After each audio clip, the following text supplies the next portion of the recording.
Sot në orët e para të mëngjesit, Naim Murseli është parë jashtë ambientit të burgut. Insajderi ka kontaktuar sot avokatën Zhini Potoku për një koment të mëtejshëm. Sot në orët e para të mëngjesit, Naim Murseli, akuzuari kryesor për vrasjen e bashortës së tij, Liridona Ademit, është parë jashtë ambientit të burgut në masa të rrepta sigurie. Ai është parë i prangosur në duar dhe në këmbë duke hyrë në ambientet e Qendrës Klinike Universitare të Kosovës, saktësisht në klinikën e neurologjisë, i shoqëruar nga njësitë të shtuara të policisë së Kosovës.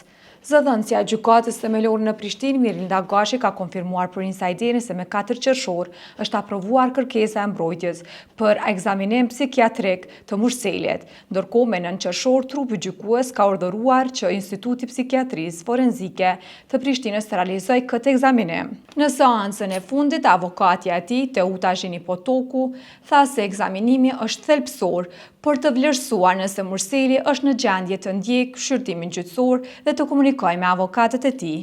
Ndërkohë, drejtori i Institutit të Psikiatrisë Forenzike, Shpend Haxhibeqiri, ka konfirmuar se Murseli ka tash e një javë që ndodhet në psikiatri për t'u nënshtruar të gjitha ekzaminimeve të nevojshme.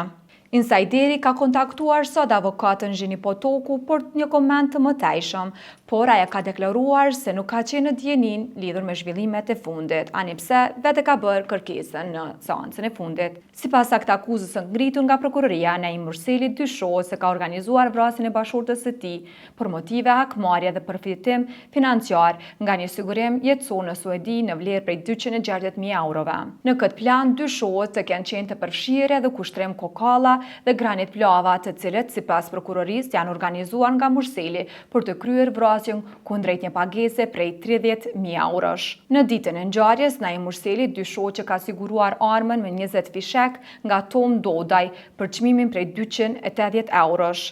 Dodaj e ka pranuar fajësinë dhe është dënuar me 5 vjet burgim dhe një gjobë prej 5.000 eurosh.